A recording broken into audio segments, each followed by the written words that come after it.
I couldn't be more pleased to be joined now by Nigel Barker. He is a Special Olympic ambassador, and we're so grateful to have him with us. Nigel, thank you for being here. Thank you. What a pleasure. Well, it's really a pleasure to have you. So, a lot of our viewers and our listeners to 24 Hours of Nothing But Net are familiar with you and your background, but kind of give us the high points and part of your career. Well, I mean, I've been a fashion photographer for almost 30 years, if you can believe it. I shave off all my hair so you can't see the grays, but if I grew them out, I would look like a badger, people, and it would not be a pretty thing. I've been doing this for a very long time, and really my career has been at the intersection of fashion and entertainment. So I was on a show called America's Next Top Model for 18 seasons. Wow. That's a better part of a entire generation, I think. And I went on to do another show with another supermodel called Naomi Campbell, called The Face, which I hosted that for several years, and have created shows called Top Photographer and The Shot on VH1, MTV, and YouTube, which have been all about photography. So as you can see, my career has always sort of been in that world. So that's what I do, and I've worked for magazines and publications and what have you, from Sony all the way through to Vogue. So you name it, I've done it. Wow. Well, that sounds like a lot of fun. What do you enjoy the most about your profession? One of the great things about being a photographer and a filmmaker is really getting to tell stories. I mean, I think that capturing the narrative in life is always something that's a real thrill. I'm fascinated by people's stories. I'm fascinated by the lives that they've led, and even if you're just taking a still photograph of someone, when you look into their eyes, you see the depth of who they are. You see the person that they have become. You often can see what they've lived through, and if you smile a lot, you're going to have great smile lines, right? If you frown a lot, you're going to have frown lines. There's a lot of things about someone's face, the sort of topography of a face, which tells you a lot about who they are and what they've done and what they've seen. And then, of course, actually creating documentaries and films as well is a great way to meet people and to understand humanity. So that, for me, is probably the biggest thrill, is being able to capture a moment in time. Well, we were able to capture you because you are a Special Olympic ambassador. That carries some responsibility with it, but it also carries a lot of fun and your ability to utilize your talents to share the stories of Special Olympic athletes. What's the most important part for you about being a Special Olympic ambassador? I think that what Special Olympics does is first of all just incredibly fun and wonderful to be around. And it's so important that we bring team sports and team effort to people at large. And of course, inclusion for me is something which almost should be a non-word. I like to think that the way to live is to be caring and loving and respectful for everybody at all times, no matter who they are, where they are, and why. My aunt had special needs, and she was one of the most extraordinary people I've ever known. And she helped bring me up as a child. And she was one of the most loving and caring people I've ever known in my life. And I would not be the man I am today if it weren't for her care and attention and constant love, unconditional constant love. And I think that she was someone who I learned so much about how to be the man I am today, how to stop and smell the roses, kind of thing. She was, acutely aware of the details in life, and that was something which whereas so many people in my life as a child, as most of us do, we kind of glide through the day, through life, and not realize about the focus on the small things. She was always stopping to point out a bumblebee buzzing, or a dog wagging its tail, or clouds passing in the sky at a certain speed, and made me as a kid, aware of these things, and it set the stage for me to want to capture imagery. So Special Olympics for me is a wonderful organization. I've had the privilege of shooting the Be Brave campaign, and working with Parsons School of Design and Special Olympic athletes to create a whole line of clothing, and which of course brings in my fashion background and my photography background. And I'm very much looking forward to the Unified Cup and the World Games coming up. Nigel, I'm so inspired by your aunt's story. I mean, I think about just the simple things, right? I mean, in this busy life that we all lead, you having your aunt and then us having my son Frankie, who is our inspiration.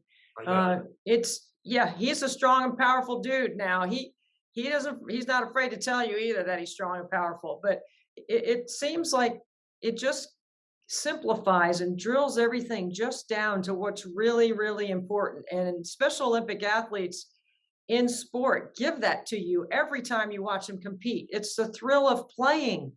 It's the thrill of competing. It's competing to win. And if you don't win, at least you gave your best. You're okay with it. You move on. It's not like it's something they carry around as a burden for a long time. I mean, I don't know very many Special Olympic athletes that aren't overall just general winners. Anyway, when you think about the influence of your aunt and keeping things that light, if you will, how has that manifested itself in how you see photography and fashion? Well, I mean, I think that, you know, one of the most important things is appreciating what you have. You know, it's very easy to get bogged down in what you don't have. It's very easy to be upset that you lost, for example, and that life is all about winning. And ultimately, you know, when you do realize and appreciate what you do have, and that you have for example, if you're eating a meal, you have food in front of you. That is a privilege that not everyone shares. That you have people who care for you, that you have clothes on your back, that you have a sun over your, you know, and it's a beautiful day. These are all things that not everyone always has access to or gets to enjoy. And so that, you know, one of the things that my aunt taught me was very much this sort of massive appreciation for things. She was a very kind person, and, you know, was always sort of it seemed always very happy, and would point out what was amazing about what was happening at the time, which for me gave me this incredible enthusiasm for life, and, you know, and a sort of appreciation of all these things that were going on around me that I would then perhaps not pay note to. You know, right now it's spring, for example, and it can be very grey and rainy, but she would point out the raindrops and how they were different sizes, and what they might look like when they splashed on the ground, and then how long it would take for a puddle to grow up, and then the leaves opening and the colors of the leaves, and how the colors looked different when it was gray, and then it was different when it was blue sky. And simple stuff that is not so simple. It's actually the fundamental things of life that oftentimes we take for granted.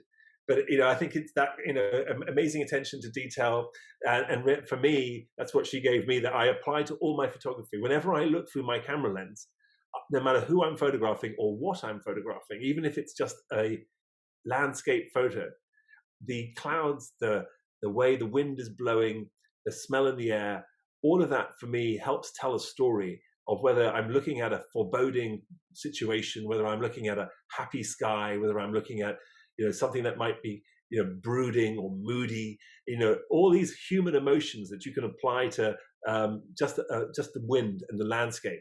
And it comes from just trying to be in touch with the moment, and that was something which I very much got from her. So I'm going to steal from your storytelling abilities, because I'm just pulling out of our interview what you're saying about detail. And I love it, because in my profession, it's about basketball and it's about the detail of the game. Everybody sees the basket go in, but it's how things happen in the little detail, or the squeak of the sneaker. Right. So many combinations of things. Okay, so I'm looking at you, and I'm like all in, and I see these photography, these frames, these pictures behind you. I know in your career you have taken millions of pictures, but you've got some that must resonate with you more than others. Just kind of give me a general of what's behind you and which ones tell it the best story that you want to share with us today. Not maybe the best story, but one you want to share. Well, I've got all kinds of stories. I've been doing this for a long, long time. I've got some great books behind me from some of the classics, like Avedon, who was one of the most famous portrait photographers in the history of fashion photography, and someone who I love because he does things very simply. You know, he is known for his portraits done on against a white background, and, you know, he used to be a military photographer in the Navy, actually a naval photographer, and he used to photograph the crew on the boat for their ID pictures, and very simple ID pictures, right? That's where he started, and but he took that idea and kind of made it mainstream and made it into a real big deal. But one of the things that he did that was very interesting was, instead of taking someone that he found of interest and putting them in a photo studio to get that white background look, which would take them out of their element. And if, by the way, as a photographer, whenever you bring someone to a photo studio, quite often, even if it's an athlete, and I've photographed some of the top basketball and baseball and athletes of all time in studio, they often feel like a fish out of water. They often, they're not on the court, they're not in their usual environment, and so they can feel quite awkward. They're not a model, and so they're like, well, what do I do? Where do I look? You know. But what he would do, it would actually take the white background to them.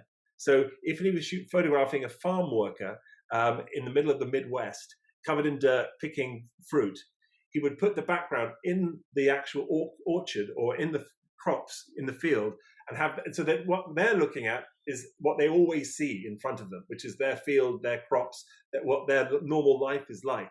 What he's seeing is them against a white background. So that the behind the scenes photographs are these incredible white backgrounds in really unusual places, like in a field in the middle of nowhere, or a meat packing yard with a guy cutting meat with blood all over him, but behind him is a white background, but in front of him is all the meat packing stuff. What that does is it puts the man at ease, puts the person, your subject, at ease. You know, so it's a brilliant concept. And I've often used it. In fact, I often say when I photograph athletes, and I've actually photographed a lot of Olympians as well, I would often say to them, at this moment, I want you to close your eyes. And I want you to imagine all the hard work that has gone into you getting that medal. And you can do this for anything. It doesn't have to be the Olympics. Imagine now those hours and hours and hours of training, those years of training, those early mornings, those late nights, those, you know, sore muscles, sore bodies, the pains, the aches, the cuts, the bruises, you know, the fact that you spent that much effort to get to where you are for this one moment, you know, and here you are standing on the podium. You can hear the national anthem of your country playing. Your flag of your country is being elevated onto that flagpole right now. People at home are watching you in the millions. Your mother is probably crying at this moment. How does that make you feel? Close your eyes and imagine that moment. And you see these athletes in a photo studio stand up straight, and it's a moment that they can all imagine, and you can just feel it, and you literally get goosebumps. And that's the moment I try and capture sometimes when I'm in a photo studio, because it's brought them back mentally to that special moment and all the effort that went into it. Because a photograph without emotion and without that feeling is not really got any worth to it. So you've got to make that, bring them back and tell that story, that narrative. So in today's corporate climate, Nigel, because you referenced this earlier, that you have been involved in some Special Olympic campaigns with athletes or in the fashion industry with some people with special abilities that you have either photographed or filmed.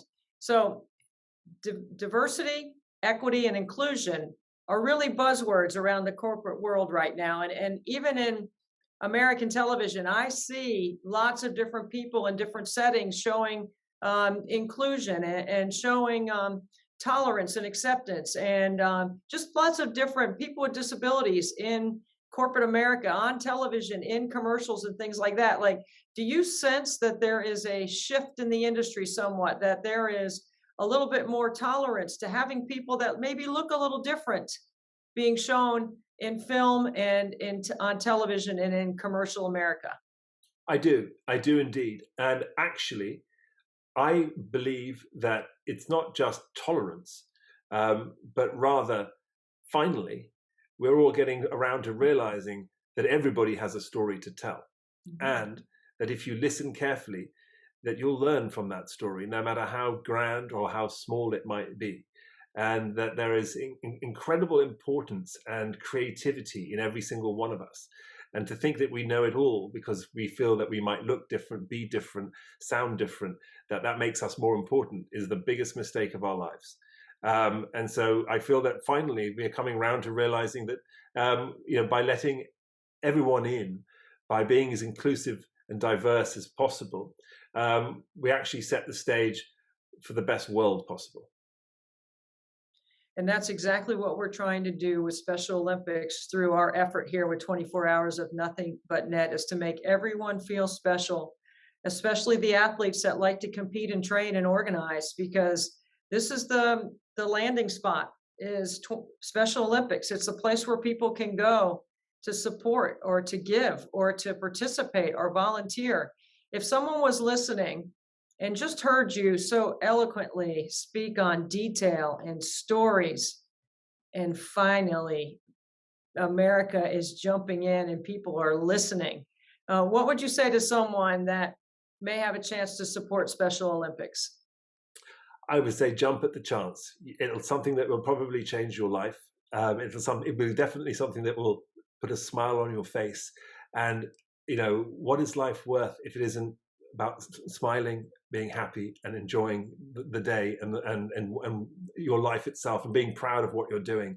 There is such courage in the Special Olympic athletes that there isn't a day that goes by that I don't think of many of the athletes that I've worked with, and I'm in constant touch with people like Chris Nikic, who is such a brilliant man and an inspiration with his 1% better. I just finished off my rowing machine myself just before I went on this interview. And the whole time I was thinking, I'm not having a good day. I'm feeling a bit tired. But I'm like, Chris is in the back of my head going, 1% better, just get 1%, just 1%, maybe 0.5%, maybe a fraction of a 1%, just get a little bit better. Right. And I'm like, okay, Chris, okay, we've got this, but, and he's taught me something. So, Right. There's an opportunity for us all to learn. I live in a world of sport, and my profession and my career has been about basketball for more decades than I care to tell you. But there's no greater inspiration than my family, and particularly my son, when I'm trying to do that exact same thing. 1% better. Can I do one more rep? Can I do 5 more reps? Can I do a few more push-ups? How about squats? How about planks, burpees, etc.? I'm doing the same thing, Nigel. I mean, I'm all in. I agree with what you're saying. And my guy, he knows he's strong and powerful. And that's the way I want him to be physically and mentally and emotionally. And thanks to people like you who give their time and support and service to families like mine, you're making our world better. And I can't thank you enough. Thank you. It's a real pleasure and a privilege, to be honest. So great to meet you. And thank you so much for helping 24 Hours of Nothing But Net. Thank you, and good luck with it. I'll be watching.